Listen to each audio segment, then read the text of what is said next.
Assalamualaikum warahmatullahi wabarakatuh. Perkenalkan di sini saya Peri Pratama dengan NIM 1810817110018. Jadi di sini kita membahas tentang keamanan jaringan, yaitu keamanan wireless local area network dari mata kuliah jaringan nirkabel oleh dosen pembimbing Pak Andri Fajar. Oke, kita langsung saja masuk ke materinya. Yang pertama yaitu perangkat untuk jaringan wireless. Yang pertama ada access point, bisa dilihat ini gambar access point. Terus yang kedua ada antena omni. Yang ketiga ada kabel pigtail atau kabel jumper. Yang kuning ini merupakan kabel pigtail dan yang warna putih ini merupakan kabel jumper. Terus ada kabel UTP, ada penangkal petir, dan yang terakhir ada tower. Selanjutnya ada tipe jaringan wireless. Tipe jaringan wireless terbagi menjadi tiga. Yang pertama itu wireless personal area network atau WPAN. WPAN memungkinkan pemakai untuk membangun komunikasi nirkabel secara dadakan. Wilayah yang dapat dijangkau oleh WPAN dapat mencapai 10 meter.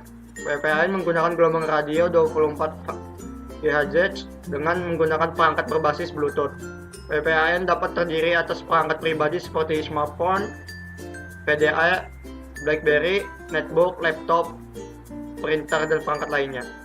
Standar WPAN telah ditentukan oleh IEEE dengan kode 802.15. Wireless yang kedua ada wireless local area network atau WLAN.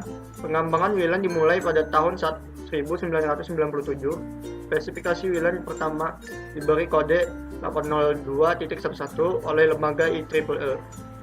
Peralatan standar WLAN sesuai standar 802.11 berfungsi pada frekuensi 24 GHz. Dengan kecepatan transfer data maksimal 2 MB per second, pada Juli 1999, IEEE kembali meluncurkan spesifikasi baru dengan kode 802.11b dengan kecepatan transfer maksimal 11 MB per second yang sebanding dengan CRT. Lembaga IEEE kemudian mengembangkan ke spesifikasi 802.11a yang bekerja pada frekuensi 5 GHz dengan kecepatan maksimal 54 megapiksel per second. Spesifikasi 802.11a akan susah untuk menembus dinding atau penghalang lainnya. WLAN menggunakan perangkat NIC yang merupakan Wi-Fi card agar dapat menghubungkan perangkat sentral bernama access point untuk mengatur pemakai media pada WLAN. Dan yang ketiga adalah wireless metropolitan area network, yaitu WMAN. Teknologi WMAN atau wireless metropolitan area network merupakan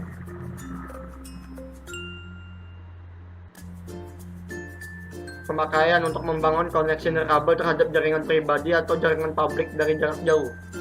Koneksi tersebut dapat berlangsung di daerah yang sangat luas seperti kota atau bahkan negara. Biasanya para penyedia layanan nirkabel memanfaatkan sejumlah antena yang diterapkan di beberapa tempat serta memakai pula sistem satelit. Penggunaan teknologi wireless metropolitan area network sudah diterapkan di Indonesia, yaitu seperti 2G, GSM, TDM, dan selanjutnya mulai menerapkan jaringan 3G, bahkan sampai sekarang sudah 4G, dan selanjutnya tidak akan lama lagi akan mengarah ke jaringan lebih baru yaitu 5G. Selanjutnya ada protokol jaringan wireless. Protokol jaringan wireless yang pertama ada IEEE 802.11, yaitu pada frekuensi 22.4 GHz dengan kemampuan transfer bandwidth 2 MB per second. Yang kedua ada IEEE 802.11a pada frekuensi 5 GHz dengan kemampuan transfer bandwidth 54 megapiksel per second. Dan yang ketiga ada IEEE 802.11b dengan frekuensi 2.4 GHz dengan kemampuan transfer bandwidth 11 megapiksel per second. Yang keempat ada IEEE 802.11g pada frekuensi 2.4 GHz dengan kemampuan transfer bandwidth 54 megapiksel per second. Terus yang kelima ada IEEE 802.11n, yaitu pada frekuensi 2.4 GHz dan 5 GHz dengan kemampuan transfer bandwidth 54 sampai dengan 600 megapiksel per second.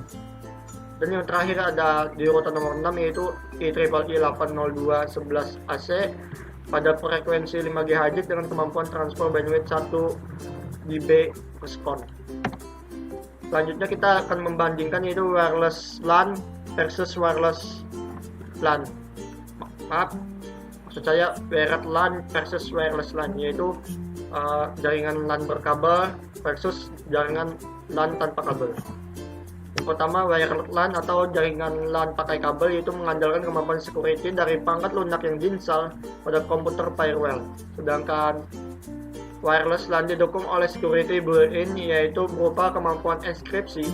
Enkripsi yang terdapat pada WiFi disebut dengan web.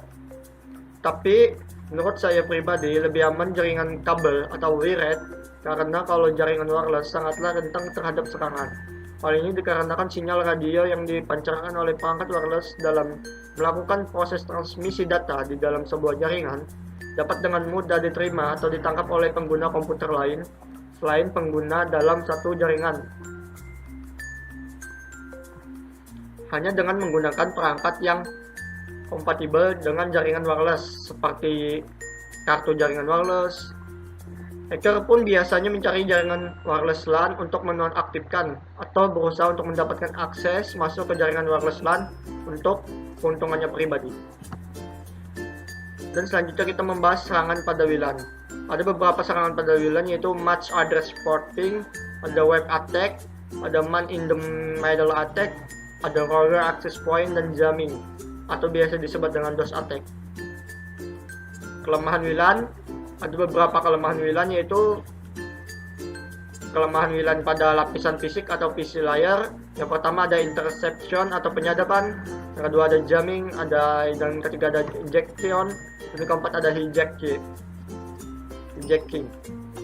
Selanjutnya kelemahan masih di dalam kelemahan WLAN, tapi di sini kelemahan WLAN pada lapisan match.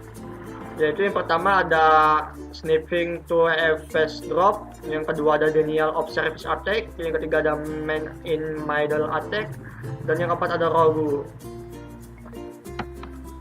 Terus kita masuk ke SSID. Apa itu SSID?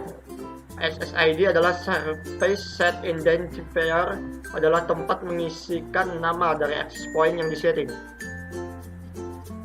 SSID memiliki 32 karakter khusus yang menampilkan identifier sebagai header paket yang dikirim melalui WLAN.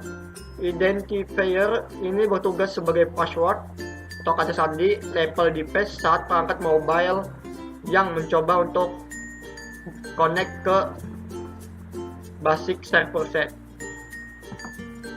Selanjutnya kita akan membahas tentang web, WPA, dan WPA2. Yang pertama kita membahas web, yaitu protokol wired equivalent privacy, yaitu ini tipe keamanan dari kabel pertama dan dianggap paling tidak aman dari semua protokol. Meski mudah diretas, web jadi yang paling banyak digunakan di seluruh dunia sampai sekarang. Alasannya karena web masih digunakan biasanya karena web masih menggunakan perangkat lama, administrator jaringan belum mengubah keamanan default jaringan, ataupun perangkat belum mendukung sistem keamanan lebih baru WPA. Yang kedua ada WPA, yaitu protokol Wi-Fi Protected Access. WPA hadir sebagai penerus web yang sebelumnya akibat kelemahan dari sistem tersebut. WPA didesain dengan komponen enkripsi temporal key integrity protokol atau TKIP yang kemudian digantikan oleh Advanced Encryption Standard atau AES. Namun ternyata AES pun masih mengadopsi beberapa fitur dari web yang sebelumnya, yang pada akhirnya membuat protokol ini masih tetap dianggap tidak aman. Oke, selanjutnya ada WPA2, protokol Wi-Fi Protected Access 2. WPA2 adalah penerus untuk menggantikan WPA yang sebelumnya. Salah satu perubahan yang paling signifikan antara WPA dan WPA2 adalah penggunaan algoritma AES dan CCMP. atau Counter Cipher Mode with Blockchaining Messenger Authentication Code Protocol. Sebagai pengganti TKIP, hal inilah yang membuat WPA jadi protokol paling aman dibandingkan WPA maupun web. Jadi, web versus WPA versus WPA2, menurut saya yang lebih aman yaitu WPA2 karena WPA2 adalah WiFi security terbaru daripada web maupun WPA, dan juga WPA2 merupakan WiFi security yang telah menggunakan algoritma AES dan CCMP ya. Oke, selanjutnya kita membahas penyerangan dan keamanan WLAN yang sebelumnya kita sudah menyampaikan beberapa serangan WLAN. Jadi sini kita akan membahas lebih rinci lagi penyerangan dan keamanan WLAN. Yang pertama kita membahas aplikasi penyerangan pada WLAN. Biasanya seorang hacker atau yang ingin menyerang pada wireless LAN biasa menggunakan aplikasi Kismet, Chain dan Able, WLAN Tools, Webcrack, WebAttack, Aircrack, dan Airsnort. Dan yang selanjutnya kita membahas teknik mengamankan WLAN. Ada beberapa teknik mengamankan wireless LAN. Yang pertama menggunakan enkripsi, gunakan enkripsi yang kuat, ganti password administrator standar, matikan SSID buat testing, matikan AP saat tidak dipakai, ubah default SSID, memakai match filtering, mengisolasi wireless network dari LAN, mengubah sinyal wireless, memancarkan gelombang pada wireless yang berbeda. Kalau sebelumnya ada teknik mengamankan jaringan WLAN, selanjutnya ada aplikasi pengaman WLAN. Yang pertama ada WiFi Monitor Network Monitor, terus ada Push on My Wi-Fi, ada VPN, ada Komodo Firewall, Komodo Free Firewall, Finiwal, Anti-Net Cut 3. Oke. Ada contohnya di gambar di samping ini Komodo Antivirus Free Firewall, dan di bawah sini ada Who on My Wi-Fi. Oke, sebelumnya itu ada aplikasi pengaman WLAN dan teknik mengamankan WLAN. Di sini saya merekomendasikan cara mengamankan WLAN paling efektif yaitu dengan menggunakan WPA2 PSK AES karena pilihan ini yang paling aman dan ideal. Ditambah dengan aplikasi yang biasanya saya gunakan itu VPN seperti NordVPN atau Zipphone 3 dan sebagainya. Dan pembahasan kita yang selanjutnya, kenapa kejahatan TI semakin meningkat? Kejahatan pada bidang IT atau lebih sering disebut dengan cybercrime semakin meningkat dari tahun ke tahun disebabkan oleh beberapa faktor. Biasanya yang paling menentukan itu faktor ekonomi, pekerjaan, atau bahkan cuma untuk kesenangan pribadi demi keuntungannya pribadi. Hal tersebut didukung karena faktor akses internet yang tidak terbatas pada zaman sekarang ini dan kelalaian penggunaan komputer serta sistem keamanan jaringan yang lemah. Oke, sekian pembahasan dari saya tentang keamanan wireless LAN. Terima kasih. Wassalamualaikum warahmatullahi wabarakatuh.